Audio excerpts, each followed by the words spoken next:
Hello, what's up? This is Kihotman back again for another video. Ang pag-uusapan natin today is about mga apps na dapat wala sa smartphone mo.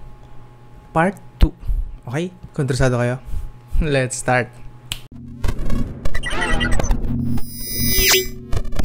Unang-una. Actually, kasama to dapat dun sa part 1. Kaso hindi ko siya nabanggit. Aksidente kong nakat. So, ilalagay ko siya ngayon dito. Unang-una is mga antivirus apps. Hindi nyo kailangan ng third party, sabihin galing sa labas, in-install nyo sa Google Play Store. Hindi nyo kailangan ng antivirus na third party sa smartphone nyo. Unang-una, meron ng Google Play Protect. Pangalawa, kung nag-i-install lang naman kayo sa kay Google Play Store, doon lang talaga kayo strictly, is alam nyo ba na bago pa man niya mapublish ni Google Play Store, in-scan na yan ng in-scan ni Google Play Store. But of course, hindi nga perfect si Google Play Store. Wala namang perfect ng software. So, at some point, siguro 99% safe si Google Play Store. Mayroong mga 1% na nakakalusot. Hindi natin may iwasan yon. Pero, ang pag-i-install ng antivirus sa smartphone nyo is talagang hindi makakatulong. Okay? Unang-una, nakakabagal pa nga ito. Kasi kung hindi nyo alam, ang antivirus is sobrang demanding sa processing power. Processing power and syempre RAM. Isa sa mga pinakamalakas magpabagal ng smartphone is an antivirus, especially mga third-party antivirus. And most especially, yung mga antivirus na gawa ng mga hindi naman kilalang mga developers. Okay? And even mga kilalang developers, like kunwari, Avast. Mga kilala nyo na mga antivirus na galing Windows, handaan nyo na ang Android at Windows is magkaibang operating system. Okay? Ang Android meron ng mga security patch. Kaya nga pinapadala ng mga smartphones natin ng mga Android security patch, Android security updates, kasi para hindi maging vulnerable sa mga attacks from outside ng mga entities online, especially online. So, you don't really need an antivirus pa. Ngayon, kung meron ng mga antivirus apps na built-in, pre-built-in na sa smartphone nyo, wala na tayong gagawa dyan. Siyempre, hindi nyo naman siguro ma-uninstall yan and ma-disable. And kung pwedeng i-uninstall and disable, uninstall and disable nyo. Please do. Kung available yung option na yun. Pero kung hindi na talaga ma-uninstall and ma-disable, hayaan nyo na yan. Diyan na yan eh. Wala na tayong magagawa. Built-in na yan. If hindi kayo naniniwala, you can research naman na kung may silbi ba talaga ang mga third-party antivirus sa smartphone, especially with Android and iPhones. Especially iPhones, hindi nila kailangan ng antivirus kasi secure na si iPhone. Sa Android, i-search nyo rin kung ayaw nyo maniwala. Wala talagang silbi ang mga third-party antivirus sa Android. Alright? Pangalawa, mga built-in Android system. Okay? Alam nyo ba na tad ng mga hindi kailangan mga bloatware, mostly bloatware, pero mayroong mga system apps din talaga. System apps, hindi bloatware, talagang andun na yung feature na yung mga yan, tulad ng mga live wallpaper sa loob na built-in, hindi nyo kailangan yan. Okay? At hindi ko rin naman i-recommend sa inyo na i-activate nyo yung live wallpaper kasi isa sa pinakamalakas kumonsumo ng battery, especially sa graphics and processing power is mga live wallpaper. So ako kung ginagawa ko, pagkabili ko ng smartphone, automatic. Isa yun sa mga hinahanap ko na i-disable or uninstall kung available, o naman available. Kung hindi na available yung uninstall, disable, kahit 4-step na lang, tapos tanggalin na lang yung permissions. Yung mga permissions to access storage, contacts, so tinatanggal ko lahat yan. Kung hindi na talaga sila ma-disable, uninstall, 4-step, and tanggal ang permission. Ngayon, ano-ano yung mga Android system na pwede nyo tanggalin? Actually, sobrang dami eh. Pero, fortunately, nakahanap ako ng website na inilist na nila kung ano yung mga dapat yung tanggalin. Ito. Yan. Okay? Yung link niyan nasa video description. Iiwan ko sa video description. Tapos i-check nyo. Kasama, especially, ang dami ko nakita dyan lalo sa Samsung. Kasi yung mga Samsung meron pang mga NUX, basta KNOX na mga features. Base sa kanyang article, mga safe daw naman tanggalin yung mga yun. So, ayun. Kung gusto nyo makita yung mga list na mga pwede nyo tanggalin sa smartphone, mga system apps, yan, check nyo yan or nasa video description. Tapos, pag nakita nyo sa app managers nyo, sa app management nyo, i-disable nyo, uninstall. Pero, just to be safe, disable. And since system apps naman yan, kung gusto nyo ibalik, factory reset nyo lang, ma-activate lahat ulit yun. Or isa-isahin nyo ulit na enable. So, yan. Sa sobrang dami, kayo nang mag-check. Iwan ko na sa inyo yan. Alright?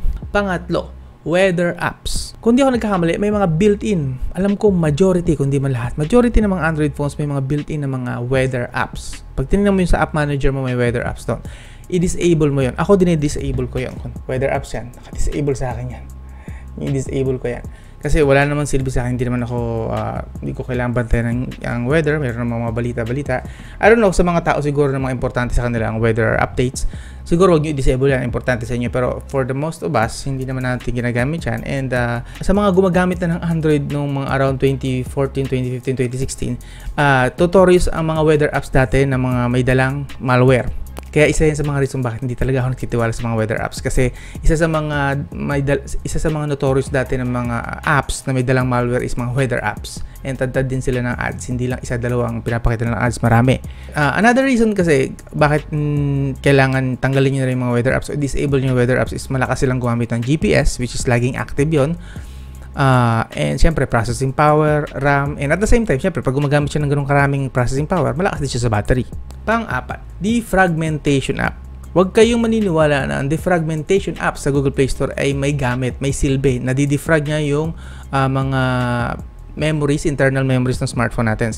Ang defragmentation app is nag-work yan dati sa Windows and good sila sa mga hard drives. Ang ginagamit ng smartphone is mga flash drives and mga SSD, like sa mga UFS storage. Those are flash drive. Those are walang umiikot na components doon. Ang defragmentation dati is good lang for hard drives. Wala pong hard drives ang smartphones. So hindi nyo kailangan ng defragmentation apps sa smartphones. Kung ang app na in-install nyo, yung mga cleaner na may defragmentation apps pa na pinagmamayabang, malamang scam yon. So uninstall yan. Pang-lima, RAM expander. Ito ang isa sa pinakamalaking scam, lalo sa mga low-end mga smartphones nila. Siyempre, gigil sila na, nainggit-inggit sila na ang baba ng RAM nila. Siyempre, naglalag, cause ng lag, cause ng limited na naka-open na apps sa background. Ang 2GB RAM, 1GB RAM, 3GB RAM, especially mga 1 to 2GB RAM.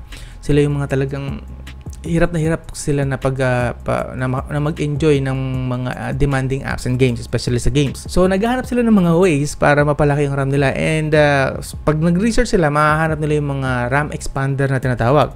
Ang pinakasikat din is yung gawa ng Rosoft. Kapag yung mga yon, basta i-generalize na natin lahat yon, mga scam, okay? Ang Rosoft, yes, kaya niyang gumawa ng virtual RAM lang, yung ZRAM na tinatawag, which is hindi naman talaga in essence na-expand yung RAM. Gumawa lang siya ng parang parking lot para sa mga task na hindi kayang i-manage ng 2GB RAM niya ng sabay-sabay. So nakapark lang doon sa parking lot na yon, para pagka tapos niya na yung task na yun, maipasa niya na agad doon sa totoong RAM. So in short, virtual RAM lang yun, hindi yung totoong RAM. And ang pinaka-notorious na issue na nagagawa ng mga RAM expander gaya ng Rosoft is pwedeng niyang masira ang micro SD mo, pwedeng mas bumagal kasi nga di hamak na mas mabilis ang internal memories sa mga micro SD kaya hindi nagtutugma yung bilis. So, reason ng pagbagal. And pangatlo, pwede mong masira yung partition mismo ng internal memory mo. Kakaayos mo ng partition nung virtual RAM na yon. So, may risk. And yung risk, hindi worth it sa ipinapangako niyang expansion daw ng RAM. Scam yun. And kung totoo talaga yon, imagine nyo kung totoo yun, since early 2010 pa, 2012, 2015, around that time. Noon pa yan nag-launch yung project na yan. Pero, bakit hindi talaga sila sumikat sa mga totoong gumagawa, nag-expand ng RAM? Kasi talaga mga scam sila. Ang mga pumapatol dyan is mga desperado na lang talaga na 2GB, 1GB RAM na lang talaga sila. Yun na yung mga pumapatol dyan. Pero doon sa mga may alam talaga na hindi naman talaga na-expand ang hardware. Hardware yun eh. So, kung gusto mong lumaki yung hardware ng RAM mo, is dudukutin mo yun, tatanggalin mo siya sa board at lalagyan mo ng mas malaking RAM. Which is napakahirap gawin nun. Unang-una, maghahanap ka ng pyesa. Baka sa paghahanap lang ng pyesa, mas mahal pa na gastos mo kaysa sa smartphone mo. Okay? So, hindi worth it yun. So, basically, hindi talaga na-expand ang RAM ng mga smartphones. Sa ngayon, base sa technology natin ngayon, hindi talaga siya na-expand ng ganun kadali.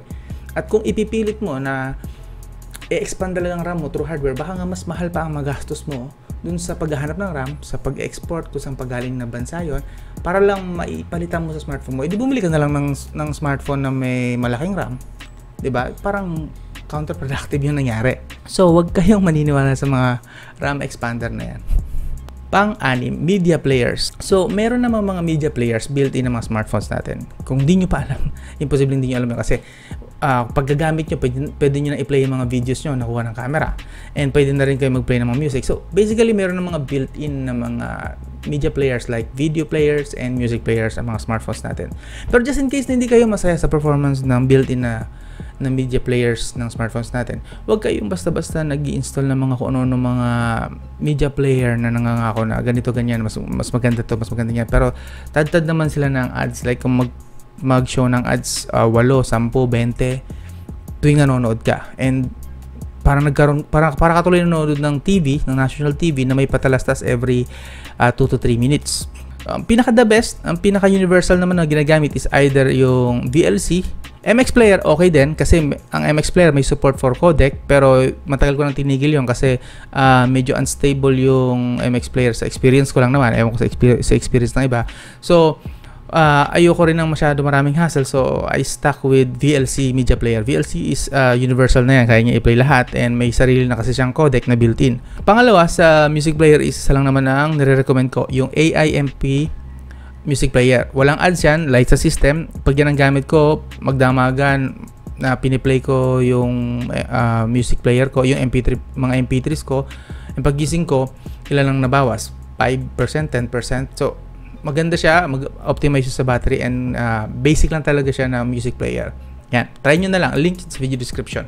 Kung meron pa kayo maisa-suggest na same ng VLC and AIMP na light, walang ads, mas maganda walang ads, suggest na lang kayo sa comment section, okay? Para tulong na lang din sa ibang mga nanonood. And pang-7, Wi-Fi apps. Huwag kayong maniniwala sa mga Wi-Fi apps. Kasi ang mga Wi-Fi apps, yung ginagawa nila is yun din yung ginagawa ng mga built-in na feature na ng Wi-Fi apps ng mga smartphones natin na Android. No need, okay? Doon naman sa mga umaasa na makakakuha sila ng Wi-Fi apps na kaya mang-hack ng kapitbahay, wala pong ganon. Actually, hindi naman walang ganon. Mga 98% walang ganon. Meron pa rin namang mga naliligaw kasi in the past may mga nagamit ako like yung PLDT Wi-Fi hack. Yung gumagana talaga yun, and yung mga WPS dati. Yun, gumagana yun. Pero majority ng mga Wi-Fi apps na nasa Play Store is redundant lang. Yung ginagawa nila is yun din yung ginagawa ng smartphone nyo. Okay?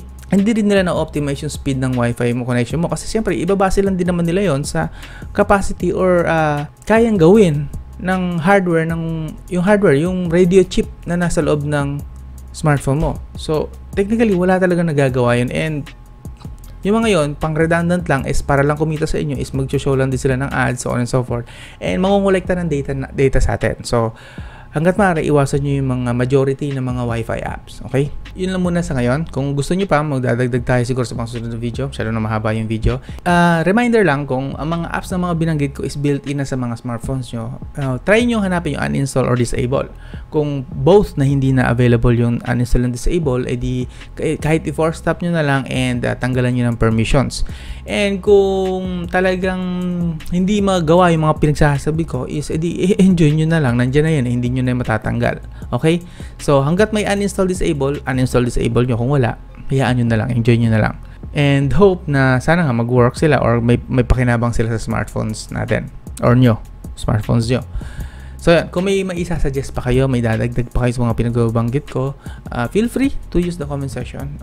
Let's help yung community natin para mas maraming matuto. Okay? Yung legit lang yung legit lang po sana. Sa mga newcomers na nag-wonder kung anong pinagsasabi ng YouTuber na to, ito pong channel na to is para sa mga tech enthusiast and for those sa mga baguhan sa tech, because this channel is about tech simplified, okay? Simplified lang. So, hindi tayo masyadong gumagamit mga jargons na iilan lang makakaintindi. Gumagamit tayong simple words para mas maintindihan na mas nakakarami, okay? So, yun. This is Kyokotman. I hope nakatulong kahit paano, kahit konti lang. And I'll talk to you again soon.